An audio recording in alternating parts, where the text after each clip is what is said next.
Immigration पे जाओ, वहाँ कैंप लो। दोस्तों, बहुत ही बड़ी खबर सऊदी अरब से निकल के आ रही है कि सऊदी अरब में इस समय जो देखा जा रहा है कि अजनबी लोग काम करते हैं सऊदी अरब में, तो उन लोगों के लिए एक बहुत ही बड़ा गाइडलाइन जारी किया गया है। और गाइडलाइन के दौरान पर ऐसा बताया गया है कि नियम का अगर आप उल्लंघन करते हैं तो आपके ऊपर बहुत ही सख्त कानूनी कार्रवाई की जाएगी। और दूसरी इम्पोर्टेंट अपडेट है जो दुबई से निकल के आ रही है कि इस समय देखा जा रहा है कि दुबई की हालातें जो हैं काफ़ी ख़राब हो चुकी हैं। और ऐसे में बताया गया है कि दुबई सरकार ने एक बहुत ही बड़ा अलर्ट जो है जारी कर दिया गया है। और जारी करने के साथ-साथ बताया गया है कि दुबई में कुछ ऐसे लोग हैं जो बहुत ही बड़ी गलती करते हैं। जैसे कि आपने देखे होंगे कि दुबई की पुलिस काफ़ी वार्निंग दे रही है कि अजनबियों को सावधानी बरतने के लिए। तो इस वीडियो में हम पूरी जानकारी आप लोगों के बीच शेयर करेंगे। बस आपसे एक छोटा-सा रिक्वेस्ट रहता है कि अगर चैनल पर पहली बार विजिट किए हैं तो चैनल को लाइक और सब्सक्राइब और अपने दोस्तों फ्रेंडों में शेयर ज़रूर करना। चलते हैं दोस्तों, जो बहुत ही इम्पोर्टेंट खबर है सऊदी अरब से। सऊदी अरबिया में देखा जा रहा है दोस्तों कि ईरान और इजराइल और अमेरिका का ये जो युद्ध है, ये चालू होने के बाद में काफ़ी देशों के ऊपर काफ़ी बहुत ही बुरा असर पड़ा है। हालांकि अक्सर ऐसा देखा जा रहा है कि ईरान के सुप्रीम लीडर के शहीद होने के बाद में ईरान जो है हर देशों को अटैक कर रहा है।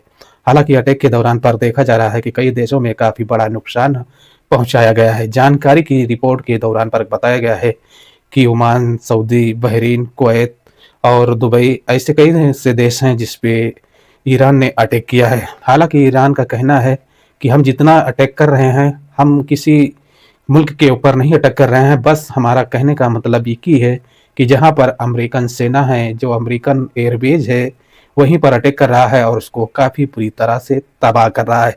दोस्तों, यहाँ पर देखा गया है कि ईरान में 160 लड़कियाँ जिस समय पे मारी जाती हैं, जहाँ पर कहा गया है कि एयर हॉस्टल जहाँ पर लड़कियाँ पढ़ती हैं, छोटी-छोटी बच्चियाँ रहती हैं, वहाँ पर इतना ही भयानक अटैक होता है।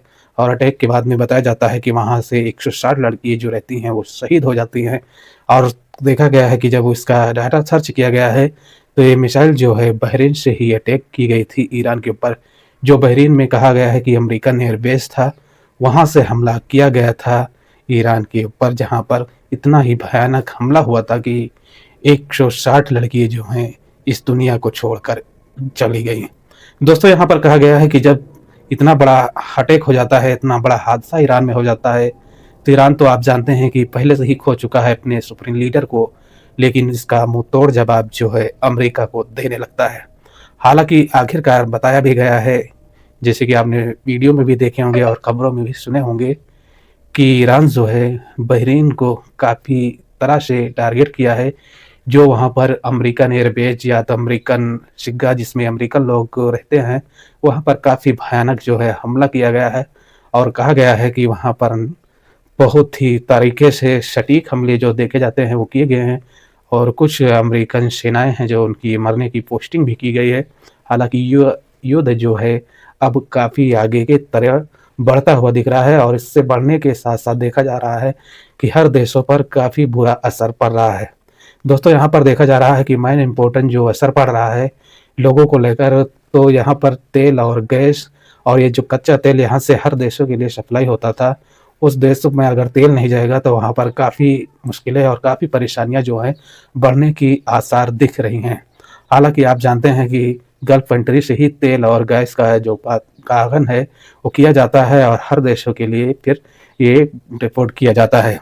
जहाँ पर कतर की तरफ से अपडेट आया है कि वहाँ पर जो गैस प्लांट था, वहाँ पर काफ़ी बुरी तरह से उसको बंद कर दिया गया है।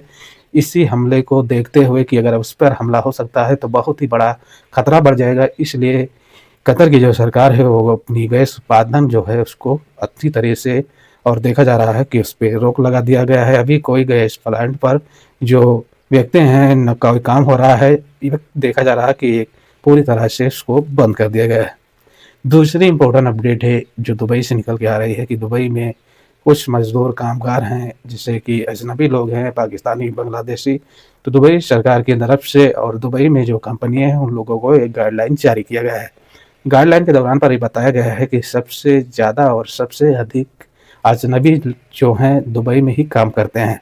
दुबई की गवर्नमेंट की तरफ से अपडेट जारी किया गया है कि अगर दुबई में किसी कंपनी पर अगर व्यक्ति अजनबी मज़दूर को काम करते हुए 1 साल हो जाता है और वो छुट्टी के लिए अप्लाई करता है, लेकिन कंपनी जो है अगर उसको छुट्टी नहीं प्रोवाइड कराती हैं, तो उस कंपनी के ऊपर दुबई गवर्नमेंट काफ़ी बड़ा एक्शन ले सकती है। हालाँकि अगर 1 साल से पहले आप छुट्टी के लिए अप्लाई करते हैं, तो देखा जाता है कि कोई एक्शन दुबई गवर्नमेंट जो है नहीं लेगी। तो अगर आपको 1 साल हो गया हो, अगर आपको घर जाना है, तो आप दुबई कंपनी जो है आपकी स्पॉन्सर या तो आपका जो अरबाब है उससे बात करके, और अगर आपकी छुट्टी नहीं दे रहे तो आप उस कंपनी पर एक्शन ले सकते हैं। ये बताया गया है कि दुबई गवर्नमेंट ने राइट कर दिया है। तो दोस्तों ये कुछ बड़ी और इम्पोर्टेंट अपडेट थी, तो मैं बोला आप लोगों के बीच शेयर कर देता हूँ। वीडियो में कुछ जानकारी मिली होगी तो चैनल को लाइक और सब्सक्राइब और अपने दोस्तों फ्रेंडों में शेयर जरूर करना। जो देश दुनिया की ताज़ी खबरें रहती हैं उसे हम अपने चैनल के माध्यम से आप लोगों के बीच शेयर करते रहते हैं। जय हिंद, जय भारत।